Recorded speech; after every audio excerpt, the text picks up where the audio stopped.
On va parler des nouvelles molécules et je vais parler du brolucizumab. Et vous avez après le Dr Metti qui va parler des autres molécules en dehors de celle-ci. Donc mes liens d'intérêt. Donc qu'est-ce qu'on cherche quand on a envie d'un nouveau traitement? Et c'est vrai qu'on est un petit peu en attente d'un nouveau traitement. C'est une efficacité supérieure, une efficacité prolongée dans le temps, si jamais l'efficacité est identique, donc la durabilité augmentée. Évidemment, si on a moins d'injections possibles, c'est pas mal. Et un bon profil de tolérance. Et qu'est-ce qu'on va regarder pour voir si c'est mieux ou moins bien? Ce qu'on a à notre disposition, donc des critères fonctionnels, l'acuité visuelle et des critères anatomiques avec l'épaisseur rétinienne et la présence de fluides intra, sous-rétiniens et le décollement d'épithélium pigmentaire. Donc il y a 3 molécules qui sont un petit peu plus proches de la sortie, mais la vraiment plus proche de la sortie, c'est le brolucizumab avec une AMM attendue très prochainement. Donc c'est de celle-ci dont je vais vous parler avec tout d'abord, qu'est-ce que c'est que le brolucizumab? Donc c'est aussi un fragment d'anticorps, mais il n'y a pas de fragment FC. Elle est toute petite, elle fait 26 kDa. Vous voyez ici la comparaison par rapport au ranibizumab et à l'aflibercept. Donc ce n'est pas un mini ranibizumab, c'est une autre molécule. Et le fait qu'elle soit petite peut permettre d'augmenter la concentration dans la seringue en termes d'encombrement stérique. Comme elle est petite, elle a une bonne pénétration dans la rétine. Ici, ce sont des études chez le primate. Et d'autre part, donc un faible passage systémique. Et si jamais elle passe en fait en systémique, elle a une demi-vie sérique qui est faible. Bon, après, quand on présente les données qui sont les données biologiques, c'est intéressant pour comprendre le produit en lui-même, et ça peut être une force ou expliquer après, si jamais ça dure moins longtemps, l'origine de cette durée. Les études maintenant. Nous, on a été centre investigateur pour Hawk et Arrière. On a pu traiter 2 patients, mais je ne peux pas vous montrer les images pour l'instant. Donc, dans les études Hawk et Arrière, en fait, c'était 2 groupes de patients, donc brolucizumab versus aflibercept. Aflibercept était donc avec 3 injections, puis ensuite toutes les 8 semaines. Et pour le brolucizumab, le patient pouvait avoir 3 injections et une analyse à la semaine 16. Et soit il était dans le groupe traité toutes les 12 semaines, soit il avait des ascenseurs en fonction de l'activité de la maladie. Si la maladie était active, en fait, il pouvait passer à 8 semaines. Une fois qu'il était à 8 semaines, il restait tout le temps sur toute l'étude à 8 semaines. Il ne peut pas remonter à 12 semaines, même s'il est bien au endpoint de 8 semaines. Et dans l'étude, il y avait plusieurs visites qui étaient données comme des visites d'activité, là où vous avez les petits yeux, et c'était des visites d'ascenseur. C'est-à-dire que s'il y avait une activité, hop, on pouvait repasser le patient à 8 semaines. Et là encore, s'il arrivait à 8 semaines, il restait à 8 semaines pendant la durée de l'étude. Donc le schéma de traitement était identique après la phase d'induction, c'est-à-dire après les 3 injections et l'évaluation à la semaine 16. Donc qu'est-ce qu'on peut voir? Il y a eu différentes évaluations à différents moments de l'étude. Donc il y avait un meilleur contrôle de l'activité de la maladie statistiquement significatif à la semaine 16 entre les 2 groupes de brolucizumab et le groupe aflibercept. Là, vous voyez en fait en bleu pâle et bleu foncé, ce sont les groupes brolu versus gris pour l'aflibercept.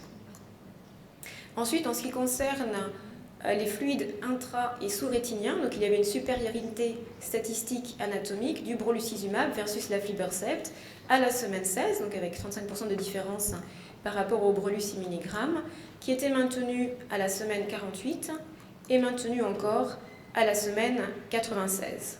Donc ça, c'est pour le liquide intra- et sous-rétinien. S'y était analysé en fait le décollement d'épithélium pigmentaire de la même façon, on retrouvait une supériorité anatomique du brolu sur l'aflibercept à la semaine 16, maintenu à la semaine 48 et à la semaine 96. Donc ce sont des résultats qui sont des résultats anatomiques. Et si on regarde maintenant en fait les patients qui ne sont pas secs, qui n'ont pas de résolution des fluides, à la semaine 48 et 96, malgré un traitement bien conduit qui est le traitement de l'étude, eh bien il y en a moins dans les groupes brolu versus aflibercept qui sont encore actifs, qui ont encore du fluide intra- ou sous-rétinien. Sur la réduction de l'épaisseur rétinienne centrale, de façon statistique aussi, il y avait en fait une diminution de l'épaisseur rétinienne centrale qui était supérieure avec le brolucizumab versus aflibercept à la semaine 16, 48 et à la semaine 96. Alors regardez aussi cet petit effet de yo-yo, donc on va parler un peu plus tard, mais là, toutes molécules confondues. Pour le gain d'acuité visuelle, pour les critères d'acuité visuelle, c'était une étude de non-infériorité. Donc le brolucizumab n'était pas non inférieur le brolucizumab est non inférieur à l'aflibercept pour le gain d'acuité visuelle, donc avec des gains moyens de 6,1, 6,8 et 6,6 dans Hawk et 6,9 et 7,6 dans arrière. Donc on ne peut pas conclure que c'est similaire ou supérieur, c'est juste non inférieur. Ce gain, donc en fait l'acuité visuelle terminale à la semaine 48 et à 96, de la même façon, le Brolu était non inférieur à l'aflibercept. En ce qui concerne la durabilité, c'est pour savoir en fait combien de patients ont été sur du Q12, combien ont été repassés en Q8. Donc la moitié en fait des patients sous brolucizumab ont pu avoir un traitement Q12 d'emblée après la phase d'induction et l'ont maintenu. Donc en fait c'est à faire pour le volume d'ascenseur. Combien de patients ont été passés de Q12 à Q8 ? Et une fois qu'ils étaient dans Q12, 80% des patients traités en Q12 ont maintenu ce traitement en Q12 pendant la première année. Ce que vous voyez ici. La tolérance était bonne, c'est une tolérance qui était comparable à celle de l'aflibercept et en cohérence avec les données des autres anti-VEGF, pas de manifestations spécifiques oculaires ou extraoculaires. Et le petit point qui sort maintenant des études post-hoc, et là ça concerne en fait tous les anti-VEGF, c'est l'idée de l'impact de la fluctuation de l'épaisseur rétinienne. Est-ce qu'on admet qu'une rétine puisse faire le yo-yo et que ça soit un petit peu plus de liquide, un peu moins de liquide, un petit peu plus ou un peu moins? Donc là, c'est des données de l'ASRS de 2019. Et ils avaient en fait, dans CAT et IVAN, passé les patients en 4 catégories. Des patients qui étaient stables et secs d'emblée après la phase d'induction, donc zéro fluctuation. D'autres qui étaient secs mais qui avaient une toute petite fluctuation de l'épaisseur rétinienne centrale, puis des fluctuations un petit peu plus élevées. Donc sur une analyse post-hoc, ils ont fait la même chose en fait avec Hawk et Harrier, en couplant les patients brolus et les patients aflibercept et en divisant les patients en fonction de l'épaisseur rétinienne et leur variation en 4 quartiles, et pour voir un petit peu si en fait c'est corrélé à une moins bonne ou une meilleure acuité visuelle ou un résultat qui est plus défavorable. Donc effectivement, il y a une variabilité de l'ECR qui est associée à une variabilité des résultats fonctionnels. Vous voyez ici, plus vous êtes dans le quartile le plus bas, donc le Q1 versus le Q4, moins vous avez de variation de l'épaisseur rétinienne ou de variation du fluide avec le temps, meilleure en fait est votre acuité visuelle ou votre variation d'acuité visuelle dans le bon sens évidemment. Si on met ça sous un autre graphe, les patients qui ont le moins de variation, donc c'est les patients qui finalement ont mieux répondu, ont des meilleures acuités visuelles sur le temps.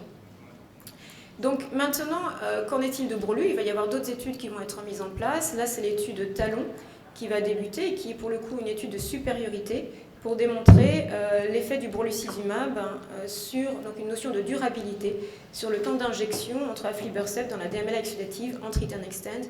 Et là, il y aura des ajustements de 4 semaines.